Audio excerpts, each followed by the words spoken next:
six string, which I didn't buy at the five and dime. No, everybody's got to have dreams. I know we want to all be sensible and have a qualification, but we should all dream a bit, shouldn't we? And welcome to another Tree Lady Talks. Now, when we're growing up, some of us want to be airline pilots, or spacemen, or firemen. Some of us, on the other hand, want to be rock stars. Yes, we definitely want to be rock stars. Until parents say no, that is. Get yourself a decent qualification and then you can dream about being a rock star and leave the rest of us in peace. Because the problem is that wanting to be something, it almost stops the natural flow of things, and as Yoda would have said, path for you is mapped out, it is. And the path for today's guest has taken him to Santa Monica. Now, I guess he always knew the way to San Jose. Let's find out who he is. And don't forget, it's only their opinion. Hey, so welcome to Matt Wells, all the way from Santa Monica. Matt, it's so good to see you. We haven't seen each other in person for donkey's years. How are you doing? Good, thank you very much. You are a Brit and you used to work for the wonderful London Borough of Camden, a really progressive London local authority as a tree officer. But you moved across to New York. Tell us a bit about what got you into trees and why you've been across the pond. So I guess my parents, they were both pharmacists. You know, I'm originally from Gloucestershire, Gloucester, or a little village called Nailsworth. And, you know, both my parents loved being in the garden. And I enjoyed working with my dad was the main sort of like person always out in the garden. I don't know if he did it to get away from my mum, but, possibly, or to get away from me.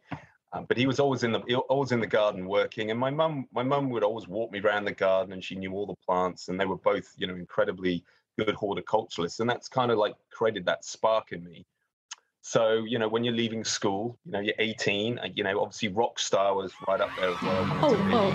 You're almost there. You've got the look. So, rock star was there, but, but then I had to kind of, be realistic.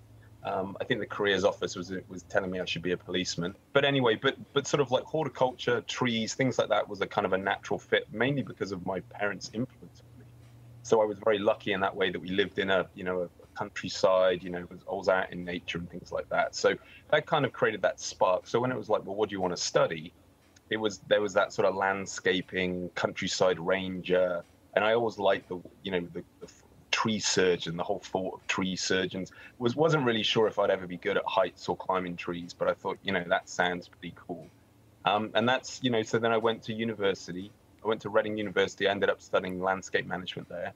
And we did it was a sandwich course back then. I don't even know if they still even do landscape management. But it was under, Richard Bisgrove and Tony Kendall, I think, were the leads on that. And they were just this sort of idea of the fact that, yes, we're good at, the architectures, landscape architecture is good at designing stuff, but who's going to really look after it? And I think, we sometimes have some of the same sort of issues in urban forestry. Absolutely. So then I did that course. And then in my sort of sandwich year, I ended up working for the British Trust of Conservation Volunteers, BTCV. So because it was during the time, because it was in the 90s, so it was during the time it was very hard. I think there was a recession, so it was really hard to get any jobs in landscaping anyway, even like intern jobs.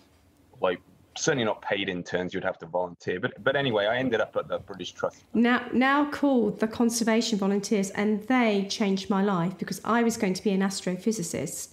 And I went on the Conservation Volunteer, or BTCV, holidays in the mid-'80s and thought, this is fun. And that shaped my career choice. Yeah, no. So I think that, now thinking about it, it's probably very similar to me. We did, sleeping on town hall floors, and, I went round the place trying to cut down oversized trees with bow saws for whatever reason on those working holidays, and really just kind of fell in love with, doing sort of outdoor work, whether it was drywalling or woodland management was always my favorite, coppicing, things like that. And that kind of, just created that spark in me. And I think once or twice we met up with tree surgeons that were helping us. So glamorous. They appeared so glamorous with all their kit. And one of the joys about the conservation volunteers is sort of not really washing, making new friends, being a bit of a slob. I loved all that. The food wasn't very good, mainly because I was cooking. No. It was literally like chop every single vegetable you could find, put it in a big pot, because there was always some vegetarians on board. Always. And then stir it, and then afterwards go outside and smoke a cigarette. So, but it was a good time. But those sleeping mats were never quite right for a hard village hall floor. No, yeah. Now they would probably have the blow-up ones. But no, it was, and that kind of, got me going. So then when I graduated from, because before I wasn't a very good student, but then I did my BTCV, which is my third year, and that really got me like, oh wow, this is really interesting, and I got really into it. And then I graduated from university, and I was sort of like, do I want to be like a countryside ranger? Because I've met countryside rangers through BTCV, and they were always very nice people and very knowledgeable, and they seemed to have a great. I know they never got paid very well, and there was incredible competition for those jobs. But they always looked, that was like, wow, that's a cool job. But then there was also the tree surgeons, which I'd met, which I really liked as well. So, when I left, I joined my local, tree company, which was tree maintenance, which is still going. It's I think, ARB-approved, AA-approved contractor in Stroud. Obviously now that AA is just down the road, but a very, very good contractor under Jeffrey March. You probably knew, well, he was created that company. I think he was one of the original. What's that Royal Forestry? The Royal Forestry Society? Yeah, what was that? They had that high-level qualification that was nearly impossible to get. Oh, the Professional Diploma in Arboriculture, now known as the Level 6. Yeah, so that was incredibly high. And he had that. He was very, very knowledgeable, very nice man. And I worked with him, and I joined a company in Tim Bendell's crew. Tim Bendell is a well-known chainsaw instructor. He does a lot of the climbing courses. I think he works out of Cirencester Royal Agricultural College a little bit. He works out of there, but excellent, very good tree surgeon, super nice guy, real character as well. So and then I did tree surgery for a couple of years, but then because I had I was never a very good tree climber, by the way, though I wanted to be. But I tried. At least I tried, and I can climb a tree kind of semi with a rope and harness, and I can use a chainsaw at heights. And I did my 10 weeks tree surgery at Merriswood, so that kind of got me more into it. Course. Then I did my tech cert, AA tech cert. Absolutely wonderful course. Yeah, with Jack Kenyon. I think it did it with Jack Kenyon and some of the other instructors there, but another amazing person in the ARB world. So I was very lucky. I met all these great individuals in my career that kept getting me more and more into it.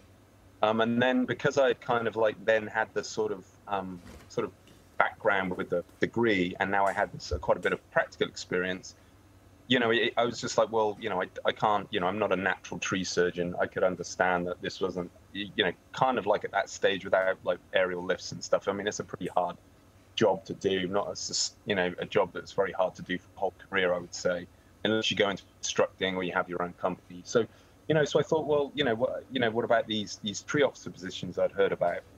And it took me a while to get to be a tree officer in Camden. I worked briefly at Hyder Consulting in Aylesbury as a landscape manager, which was very good because I was working on big landscape contracts. They were building some like those bypasses and stuff around there, around is it Aversham or Andover? Anyway, somewhere around there, I worked on some big landscaping contracts.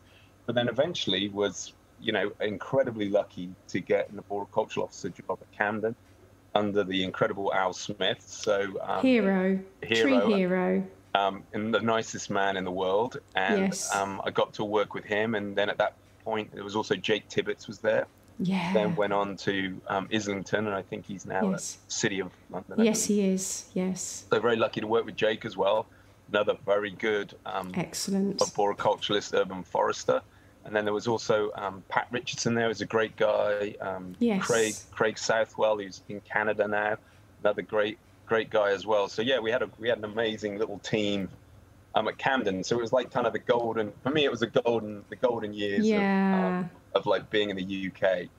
And then, I did that for a couple of years. I learned so much about, databases, about the real proper management of urban trees. And just jump ahead a little bit, but Camden is much, I hope that Santa Monica is really the Camden America in terms of, very forward thinking and very proactive in its management of its public trees. After Camden, you went to the States and you went to New York. Yeah, I went to New York. I worked for a contractor for a very brief period of time, and then got back into more sort of what I was doing in Camden, became a forester in Brooklyn. Did that for a few years. Then I became the program manager for trees and sidewalks, and then eventually became the director of tree preservation. And I was in New York for like 10 years, and it was great. But I wanted to keep going, and I always wanted to go to California, always wanted to work in Los Angeles. Can't think why. And then, was lucky enough to become the urban forester for the city of Santa Monica, which is, it's a small coastal city. It's about 8 square miles, but it's surrounded on all sides by the city of LA. And it's, it's run separately from LA. So LA is, a very large city that has a very large forestry department in the Bureau of Street Services. It's huge. But sort of like more like Camden is kind of like the boroughs run separately. Santa Monica is the same. It's a totally separate city. It's well known, very wealthy, has a very rich sort of background in environmentalism. I think it claims to be the first city that had a sustainable city plan back in the 70s. I think they wrote it. We have an Office of Sustainability within Public Works, which is always doing fabulous work. So, to go there, it already had like a urban forest master plan, which for people who are interested is available online. Very thick document. There was lots of community outreach went into it. It was endorsed, or it was voted in or approved by City Council in 2011. And then in 2017, after I'd been there a few years, we updated it. Because I felt that some of the things that I had learned, because at that time I was finishing off my master's. I did my urban forestry and arboriculture masters at Myerscough under Duncan Slater and Andy Hirons. So, very lucky to, more tree heroes. Be exposed to those two and their incredible amounts of knowledge. And just because of some of the things I've been learning about, and also Mark Johnson's there as well. And just because of, those ideas, those sort of concepts, this idea of sort of really, and what I'd learned in New York as well about data and metrics, it just felt that the master plan had lots of good language in it, but didn't really have those sort of like key indicators, those key sort of anchors that you need to actually show that you're delivering on all these great concepts. So that's what we did. And people who've heard me speak in the UK will know that, I'm always talking about, and I'm very proud of our sort of sustainability metrics that we have in our urban forest master plan. The city of Santa Monica, we also have a urban forest task force. So we have 7 members of the community that we report out to on how are we progressing on the master plan. And we used to meet with them every 2 months, but since unfortunately with COVID, we're still working remotely. We've lost some resources, so things have quietened down a bit, but we still meet with them quarterly. And it's really just an update on what's going on operationally, but also showing that we're delivering sustainability, at least in the public realm, to the community, because they're community trees. There's about 36,000 public trees in Santa Monica, so about 50% of the urban forest. Mostly street trees. We have about 4,000 park trees, and it's like a very, it's always very lucky. We have already had there was already a master plan in place. I kind of worked on updating it with my team. And we also have a very engaged community, because I think some of the time is an urban forest is really at risk if you don't have an engaged community. So if you've got a very engaged community, they can really take things that are problematic and actually quickly escalate them up to the city manager, up to city council. So that's always been very, very useful. I mean, when I first came to the city of Santa Monica, there was a lot of distrust between what had been happening in the city before. There was a lot of public trees cut down for an engineering project. And then there was some concerns over the quality of the tree stock that was being planted. So there was, we've got a lot of people here that really love to get on the case of the city. And, I've been a public servant for years. So people, as we know, people love to say, well, you're lazy and you're overpaid and, your pension benefits are too great and so on and so forth. But, people as well are like really, want to make sure that you're doing your job correctly. And that's, and much as I you have to kind of, it helps you kind of escalate your game, because you have to operate at a high level. You have to be very transparent. You have to have data and metrics to back you up. Because it's very easy for people to say, well, every tree that you plant is dying. And then, we were able to, through doing sort of studies, we were able to show, well, 80% of our trees succeed, 20% die. But then, if you look at other research, only 76% survive in New York, which has far greater rainfall than we have here. And then in Liverpool, only 74%, because I think those are about the only 2 research papers you could pull on for that, for example. So, so again, that helps get away from people saying, oh, you guys don't know what you're doing, and so on and so forth. So it's been very exciting to be in Santa Monica, but obviously I've never managed palm trees before.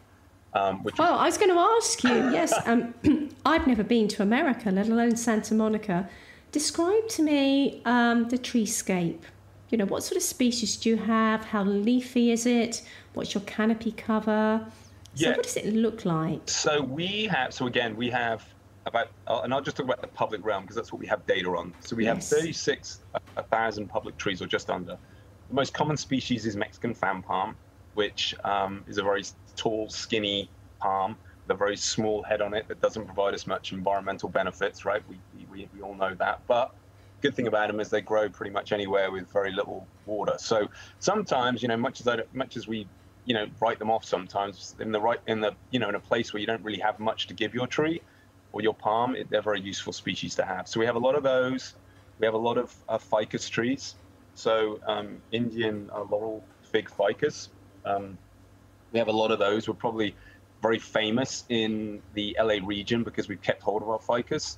Ficus have the most aggressive root system I don't know how much you know about ficus, but they have an incredible... Well, I know, yes, I do know. I've got some problems in London with walls and ficus, actually, creating lots and lots of problems. So they're like the green, they're like the Leylandii of California, or the West Coast, should I say? And they have very aggressive root systems. They get into water systems, sewer systems. They break up walls. They lift sidewalks. A lot of cities have been actively removing them because they cause so much infrastructure damage. But in Santa Monica, because we have this sort of environmental, wish, we want to be sustainable. We also understand they have massive amounts of canopy cover. So many of our streets have ficus on them. So we have these avenues of ficus, and and it's hard not to think they're incredibly beautiful if they're well maintained. They completely cover the street, and if you want canopy cover, ficus is the way to go, but they come with a lot of problems as well. So we don't remove healthy ficus. We only remove them where they're kind of dead, dying, or dangerous, or they're becoming they're lifting the sidewalk so much, or they're causing so much damage that we can't actually fix that without having to do so much root work that pretty much the tree we would say is unsafe. So that's kind of where we're at with it. We have loads of those. We have lots of magnolia trees, but the magnolias are one of the ones which we are seeing struggling now in the drought as it becomes drier. Really interesting then that you've got a lot of ficus, you've got some magnolia which are struggling, but I can't imagine that you're not trying to increase species diversity for all the reasons that we know to improve resistance to host-specific pests and diseases, etc. So how is that with the climate that you have in Santa Monica? What other species are you trying to introduce? So we have one of our sustainability metrics that I spoke about in the master plan is that we went for 10% genus, 5% species. Yeah. And in our master plan as well, we have all our species mapped out for our street trees, at least for the main bulk of our trees.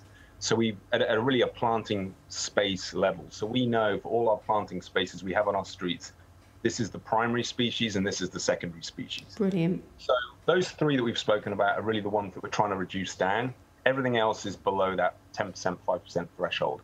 And because we've already pre-selected our species, we can actually project forward what the urban forest will look like in 40 to 50 years' time when we've had the natural turnover of all our planting spaces. So as things die, we remove trees. And we're very lucky. On our streets, we're about 96% stocked. So we don't have many spaces for trees that we can't, that don't have a tree that we can have a tree.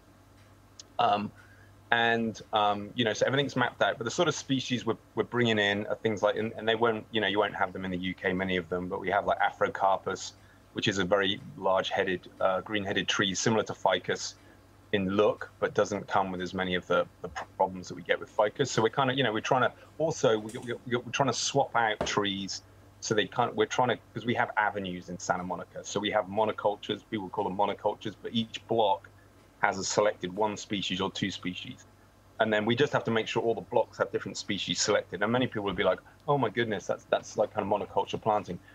We found that the community likes to have tree consistency the same.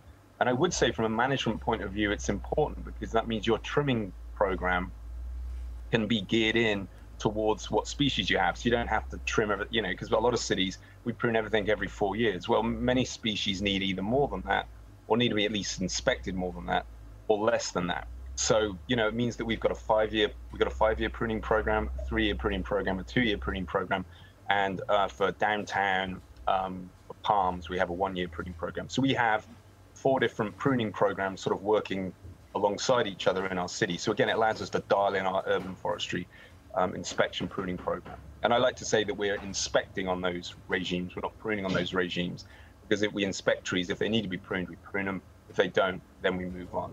People who know me know I'm a big proponent of less pruning, not more pruning. Yeah. And how do you manage, sorry to interrupt you, but how do you manage the public perception of not pruning as much as people might like? Or is it through your excellent community work that people understand your rationale? Yeah, through the neighborhood groups, through our task force. And if people can always request off schedule prunes. I mean, I'm lucky I have, very good staff that are good at communicating.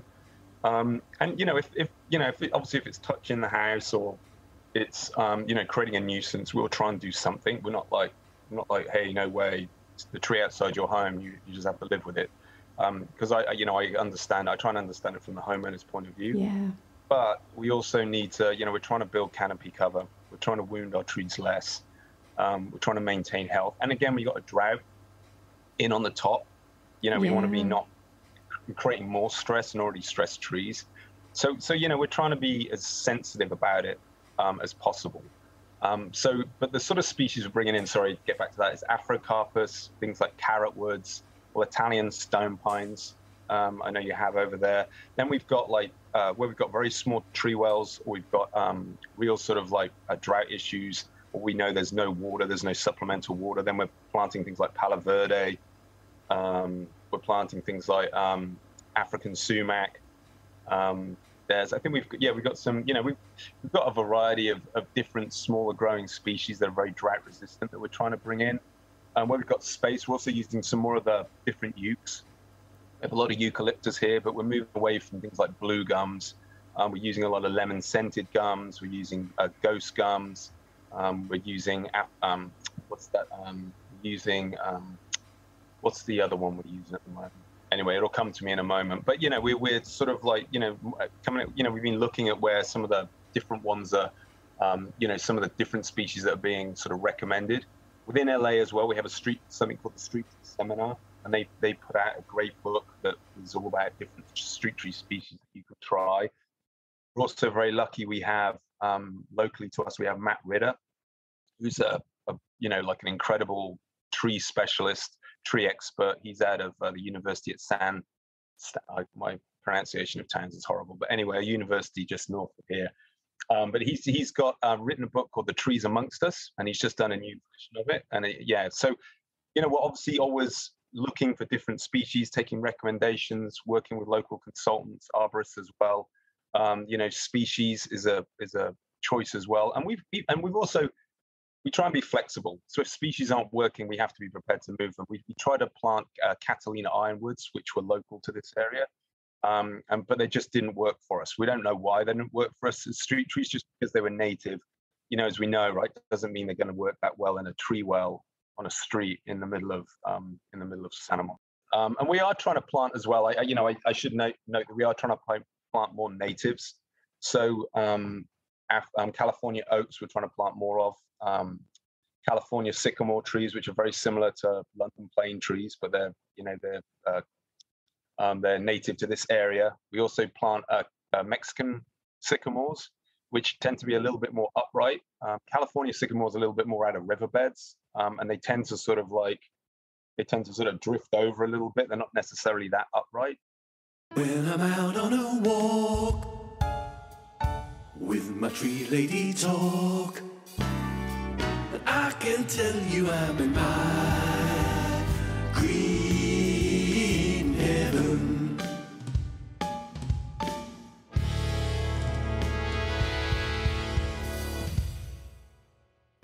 We've talked about the public realm. Let's talk about private trees, because approximately 50% of your urban forest is in private ownership. Correct. So there are no laws, there are no tree preservation orders, so people are free to do what they will. Do they have the attitude that they need to protect their property against trees and all the bad stuff they can do? Or is there generally a feeling that trees are good for us through the communication and community engagement outreach that you do? Or is it a complete mishmash like it is in the UK? I would say it's a mishmash. And I would say that, I think the problem is that trees are becoming very expensive. And I recently spoke at a conference, and they're nearly becoming luxury items. And as the sort of ARB industry explodes with, we do all these services and we do this and you have to do that, and then people, are worried about insurance and all the other side of it. I think there's a lot of reasons why people are concerned about owning trees or having trees. So much as, we need to be very careful as an industry that we don't make trees too expensive to own. And I think the other problem is we have an industry where we have a lot of companies that just focus on pruning and removals. And they're not focused on planting. And if you think about what's the definition of deforestation, it's really kind of, I'm not sure, I can't obviously say, exactly what the definition is, but it's really when you remove trees or you remove canopy cover, but you don't really have any interest or concern about where it's coming from. And what we know about, I think, in the urban forest, I'm not talking about urban forests with area that have a lot of woodland areas. We don't have any natural areas really at all in Santa Monica. Is that there's no natural regeneration, so the forest isn't going to come back. It's not like a fish. The fish are not going to respawn and come back. So if we're not actively putting back those trees in people's gardens, there's a good chance that we'll never see those trees again. In Los Angeles, we also are desperately short on housing. We have a massive homeless problem. So cities are being pushed to add more and more housing to their land. ADU, so that means to build like alternative dwelling units means converting the garage or building an extension. Those laws are becoming looser. So we're building out, and all the time that we build out, it means we're reducing the space for trees. And also, we have a lot of overhead utilities. London, I think, has a lot of problems as well with utilities. And if you don't put a tree back right away, then by the time you do come back, there's a fire hydrant there, or there's a post box, or there's some sort of other infrastructure in the way. So it's becoming a real problem. And I think a lot of the tree industry as well, I don't think the ethics are that high. I mean, I think, we're as an industry, for us, I think you just have to read a short statement and sign off on it, and that's it. Or, it's not like we have a vast amount of ethics training. And I know that there's a lot of companies that are very profit orientated, and therefore pruning trees or removing trees is just about quick profits. They're not necessarily thinking about it. And let me just our latest canopy study that was done by Planet Geo. So here it is. Here's our one page we had done. So just so I get this right, so we looked at canopies. We are constantly looking at how the canopies change. But this is the first time we were able to really break out private canopy from public. And we found out that in the public realm, which we manage, right, that 50%, we were able to add 6 acres of canopy cover between 2014 and 2020. But in the private realm, we lost 33 acres in just 6 years. And then when we broke it out into land uses, again, it's that residential single home residential areas where we lost, because we actually gained some canopy cover in some of the private areas. but that's where we lost 36 acres of canopy cover in just 6 years, which I think equates for, we worked out, equates for just under probably 4,000 trees. But, that's in, we're a city of, 90,000 people and 8 square miles. So this is happening very, very rapidly. I don't think there's anyone taking much of a leadership role on it. No one really knows who's responsible for it and who's looking at it. And you've got all these little tree companies working in their little bubbles, not really considering the fact that if they take out the apple tree and they coppice the Chinese elm or whatever, they do whatever, that it doesn't have an impact on the urban forest as a whole. And and there's also, unfortunately, the UK, I've never seen so many pointless crime reductions, but we also have a lot of pointless crime reductions going on here the whole time. And a lot of it is just, I think we've done, as an industry, we've done a good job of kind of like fooling the public into be able to recommend more work. We're becoming like the healthcare industry. We're kind of, oh yeah, you definitely need to prune your trees every year. You definitely need to do this. You definitely need to add this chemical and do that. And it's all being driven by profit. But the problem is that the urban forest is declining very, very rapidly. And I was at a conference and literally the speaker before me was talking about, how good it is we're adding green jobs. And it's a bit like, we're just kind of speeding up what's going on. Because, when I come down the freeway every morning, all I see is tree trimming trucks. I mean, I remember when I first started, if you heard a chainsaw, you'd be like, oh my God, there's a chain. And because there were so few tree surgery companies. But now there's tree surgeons seem to be absolutely, in the UK, I'm sure it's the same. But here, there's arborists everywhere. Here they have bucket trucks as well. They have large machineries. They can go much quicker as well. You don't. So basically, if you can start a chainsaw, you can be a tree surgeon or an arborist. And again, on the freeway in the mornings, you just see tree truck after tree truck. A lot more tree trucks than I've ever seen before. Obviously, we have concerns about wildfires here, so there's a lot of tree trimming around utilities going on, which I understand. But also that there's a lot of companies that and you see them working, and you're thinking, why is a homeowner doing that to their trees? Why is that? And it's just really just topping. And again, we also like to use with topping. It's such a shame that you're losing private trees at a time when the climate is becoming warmer and drier. Just at a time that people need their shade, they can use less air conditioning because they've got a tree shading their property. And I just wonder what more we can do as an industry to encourage people that big is not bad, that it doesn't need to be manicured. You can just let the tree do its thing, providing it's safe and healthy and all the benefits. And I'm quite sure that you're doing that. I'm not looking for, it's a rhetorical question really, but I just wonder what more we can do in terms of education. And I think that I think we have to. I think as an industry, we have to work harder on ethics. I think we also have to understand that the private industry and the public, the private and the public industry have to work more together. The problem we have in the urban forest is it's not just like a sustainable urban forest where you tend to have one landowner, so you can easily control the ins and outs. Here we have hundreds, if not thousands, of landowners, as well as the city. And they all have to kind of work in some level in unison. I think the tree preservation orders and obviously conservation areas in the UK are very, very helpful because they help with that. As long as the enforcement is there, which is yes, I've done that. Very miserable to do as well for those of us who try to work in the planning side. It's a miserable thing. But I do think, we need, like we've done in Santa Monica, I think we need more of this. We need to be communicating out more to the public that, if we just keep thinking we're doing stuff in our back gardens that isn't impacting the urban forest as a whole, then we're wrong. We have to be looking at it. We have to understand that canopy cover metric. And we have to be kind of like, be prepared to sort of like not be just removing trees, but be a little bit more understanding of the benefits they provide or create space for them.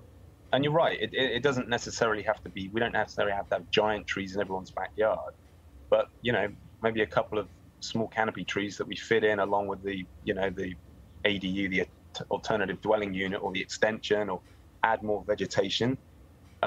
maybe, you know, as an industry, we need to be a little bit more responsible about not trying to get people to prune their trees every year.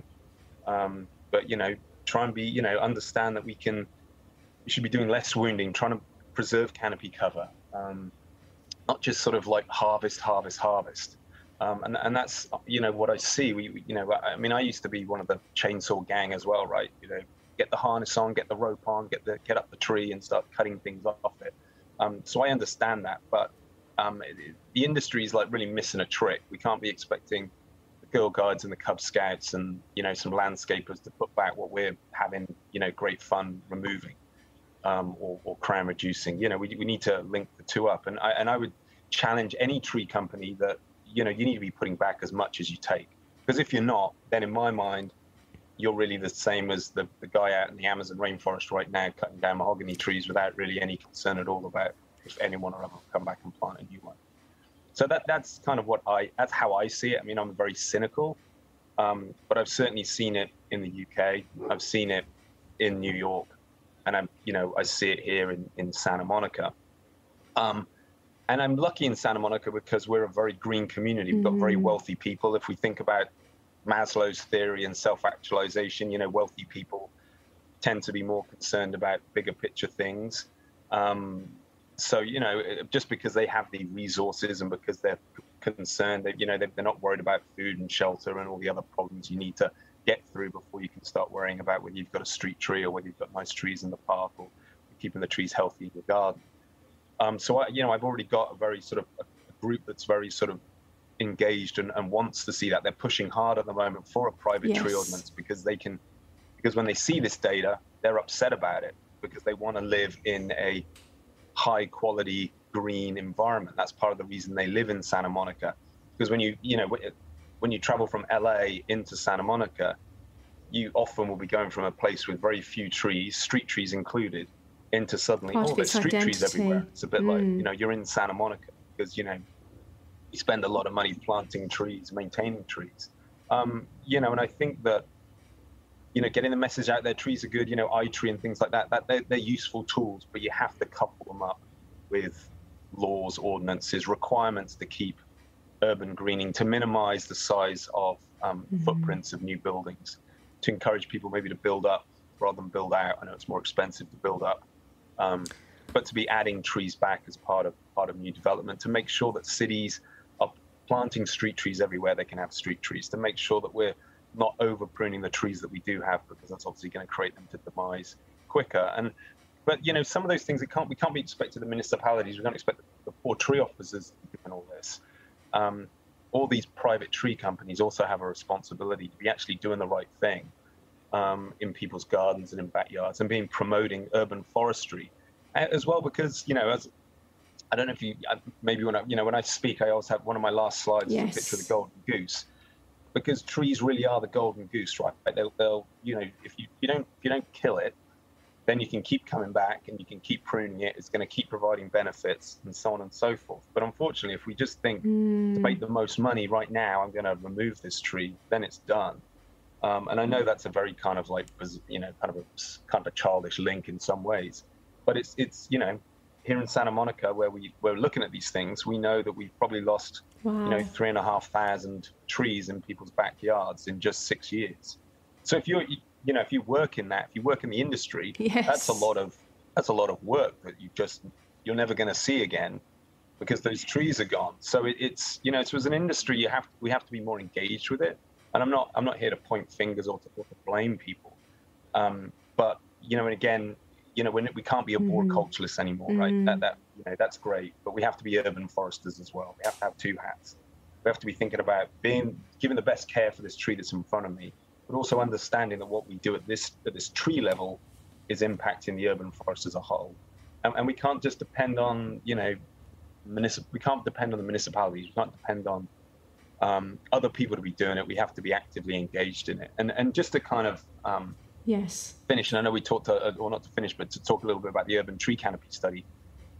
You know, we have to also not, as an industry, we have to not be supporting, you know, greenwashing, as I know Jeremy Farrell uses that term, and I'm a big believer in it. We can't have mayors saying that, you know, by planting 1,000 trees, we're going to shift the needle on canopy cover, because if we've planted 1,000 trees in public spaces, but we've removed 10,000 trees in the public realm, obviously we're not going the right way. So, we only control 50% of the urban forest in Santa Monica. So I think as a city, we don't say we're going to try and increase canopy cover in the city by something that we don't control.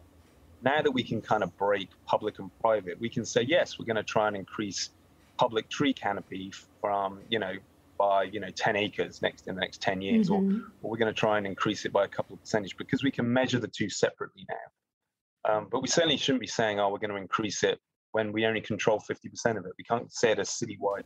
Absolutely. And so the work you've had is it Planet Geo? Yeah, Planet Geo, correct. Yeah, that's really, really helped you understand that. So that's excellent. Yeah, we've gone from doing canopy covers every 10 years, which was in one of our sustainability metrics, to now we're doing it every 2 years because it's so much more affordable. I mean, they're really photographing the surface of the earth, nearly on a weekly basis, if not more often than that. So, GIS is a very powerful tool to really understand what's going on in the urban forest as a whole. And I really think it's going to shine a torch more on what's happening in our industry. And I think as an industry, we need to jump on that. And our other, just to talk about our sustainability metrics in Santa Monica, we have some annual ones which I report out on, and that's species diversity, which you already spoke about. So we can see the trees we want less of going down and the trees we want more of going up. Net tree gain, how many trees do we remove, how many do we plant, the most basic metric of them all. And also stocking level. So we know how many places we can have the street trees. We're lucky we have good GIS data. So it's like, you can see that our street tree level is slowly going up. I think it was when I first got here, it was 94%.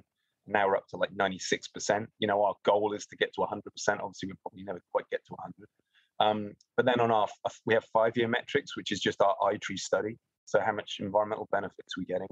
And then it's our mortality study. So we try and go out and look at all the trees we're planting after 5 years, how many are still alive versus how many aren't. So again, it helps us understand, is our planting program effective, or is it just a waste of time?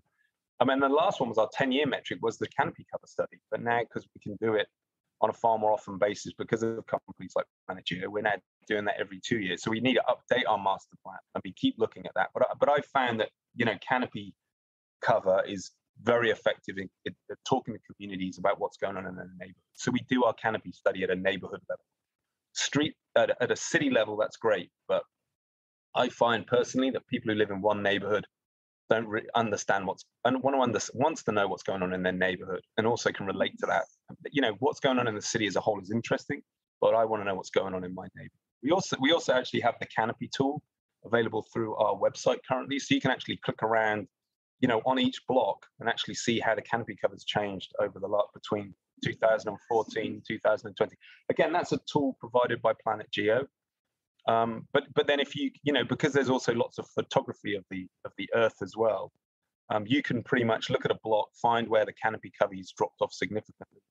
And then you can actually pull up some old photos, and there's a good chance you can see, that house is much bigger, that house is much bigger, so on and so forth. So you can kind of understand what you kind of know is going on, but you can actually get photos of it, which is kind of good and interesting as well, and helps better understand and paint the picture for the community about what's going on in their city. Fascinating. And I wonder also if there's more that could be done in the media as well, just mainstream TV in Santa Monica to say how great trees are in a sort of educational way.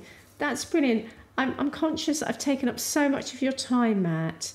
And also we've, listeners, you won't know this, we've had a couple of internet failures. Matt deserves a medal and a very large glass of wine and a meal, etc. from me to say thank you. But finally, Matt, what is your dream scenario? It's just, have an urban forest where we don't have conflict, right? We haven't got conflict between us and developers and homeowners, because we're all trying to tell each other what we can and can't do. Making sure that we're building new homes, new beautiful homes. I want to live in a beautiful home as well, so I'm not saying I don't want to be a hypocrite. But homes that are also built in unison or in equilibrium with some amount of tree cover. Let's make sure that we've got places for trees. Let's make sure that we're putting in the street trees at the front of the house when we do that. Let's make sure we're putting some trees in the front garden, in the back garden.